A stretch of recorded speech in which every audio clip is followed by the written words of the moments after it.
The horizon shimmered beneath a cruel sun as Marshal Boone Talcott rode his chestnut mare along the desert ridge. His tan duster fluttered like a ragged banner, and his eyes, sharp as flint, scanned the valley below. Smoke. Fresh smoke. Boone kicked his horse into a lope, the pounding hooves stirring dust devils behind him. The plains around Dry Creek had seen their share of tragedies, raids, disputes turned deadly, folk vanishing into the nothing. But this smoke, it wasn't from a campfire. It was black, thick, wrong. He reined in sharply when he found the wagon. Oh, what was left of it. Charred wood, iron hoops twisted from heat. One axle broken clean in two. And then a sound. A baby's cry. Boone leapt down, his boots crunching over ash and debris. Tucked behind a scorched trunk, lying between the shade of a dying tree and the wreckage, was a young woman with dirt-caked skirts and a rifle clutched loosely in her hands. Next to her, a baby, wrapped in a soot-stained blanket, eyes wide, lips trembling. When Boone knelt, the child looked at him and smiled. That smile hit him harder than a bullet ever had. The woman stirred, barely lifting her head. Her lips cracked when she spoke. "Don't take him." "I won't," Boone said softly. "I ain't here to hurt either of you." She tried to lift the rifle, but her arms trembled too hard. Her face was pale beneath the grime. Blood stained the side of her dress.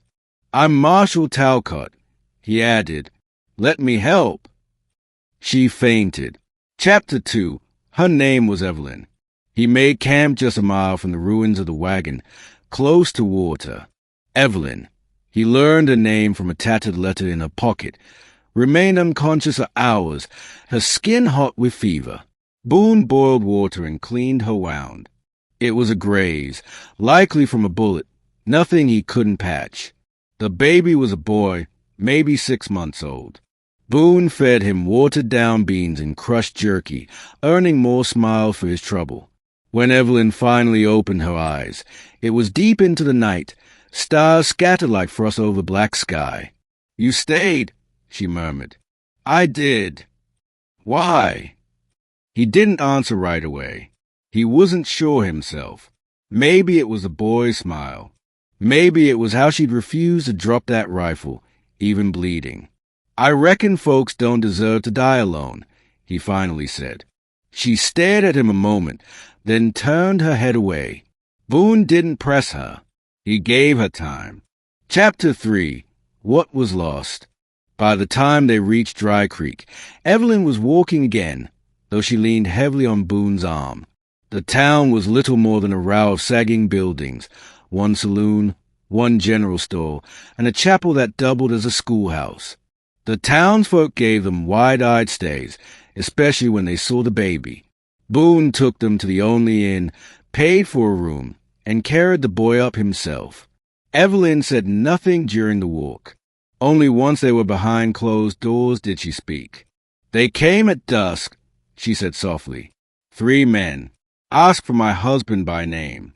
Said he owed money." Boone tensed. "They shot him. Set fire to the wagon. I ran. They didn't bother chasing me. Figured I'd die on my own." She looked down at the boy in the cradle beside the bed. They didn't know about Jacob. He was sleeping behind the supplies. Boone knelt beside her. "I'll find them." No, her voice was firm, though it wavered. "Don't throw your life away for us." "I ain't," he replied. "But someone's got to make sure they don't do it again." Chapter 4. Shadows of Men. Boone spent the next 3 days asking quiet questions in loud places. Turned out the men who'd attacked Evelyn's wagon weren't strangers. They rode for Silas Creek, a former bounty hunter turned outlaw who'd carved out a reputation as a loan shark and killer from San Antone to the Wyoming line. Boone had crossed paths with Krieg once, years ago. Krieg had been working a job Boone refused to touch, tracking down a runaway woman who dared to steal her own freedom. Krieg found her. Boone never forgave himself for letting it happen. Now Krieg's men had burned the family alive. Boone knew what had to be done. Chapter 5. The ride for justice. Evelyn stood at the edge of town as Boone saddled his mare. "You don't have to do this," she said. Boone turned, meeting her eyes. "You don't understand. I need to." She held out something wrapped in oilcloth. "My husband's pistol. If you're going to find him, you should carry a piece of him." Boone took it gently. "I'll bring it back." "I hope you don't have to." He looked down at Jacob, who was nestled in a sling against her chest. The boy smiled again, cooing softly. Boone's heart tightened. Then he rode out into the rising sun. Chapter 6. The Reckoning. He found the outlaws holed up near Bitter Ridge. 3 men, just like she'd said. Krieg wasn't with them, but Boone recognized one of them from an old wanted poster, Tobias Brand, a man who liked to brag about setting fires. Boone waited for dusk, then moved in like a shadow. The first man didn't even see it coming. Boone struck him with the butt of Evelyn's pistol, silencing him before he could cry out. The second tried to run. Boone shot him in the leg and dragged him back. Tobias pulled iron and fired first. Missed. Boone didn't. It was over fast. From the last one, the wounded one, Boone got the truth. Krieg had ordered the debt collection personally. He was headed east, toward Laramie. But Boone didn't follow. Not yet. He returned to Dry Creek with blood on his hands and a promise fulfilled. Chapter 7. A Place Between Storms. Evelyn was at the chapel when Boone returned, Jacob sleeping on her shoulder. She looked older, stronger somehow. She looked like someone who had survived hell and wasn't about to give up now. "You found them." "I did." She didn't ask what happened. She only nodded. Boone sat beside her on the chapel's old wooden pew. Light filtered through the cracked stained glass, painting her hair in hues of gold and rose. "You could stay," she said softly. Boone looked at her. "And do what?" "You've carried the law long enough, Marshal. Maybe it's time to carry something else." He blinked. She turned to him fully now. Jacob needs someone to teach him how to ride, how to shoot, how to stand tall. "And you?" "I need someone who won't leave when the fire gets close."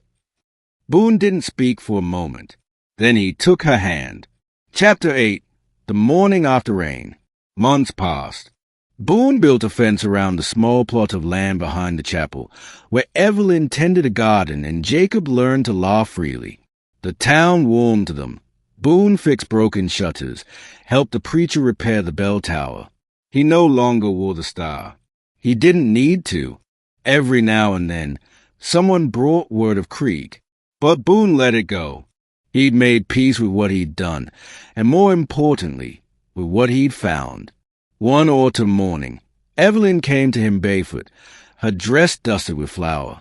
"I want you to read this," she said, pressing a folded piece of paper into his hands. It was a marriage license. He looked up at her. "Jacob already calls you Pa sometimes," she said with a small smile. "Might as well make it official." Boone swallowed the lump in his throat. "You sure?" "I've never been more sure of anything." He pulled her close, and this time he didn't just feel the weight of the past. He felt the warmth of everything that was yet to come.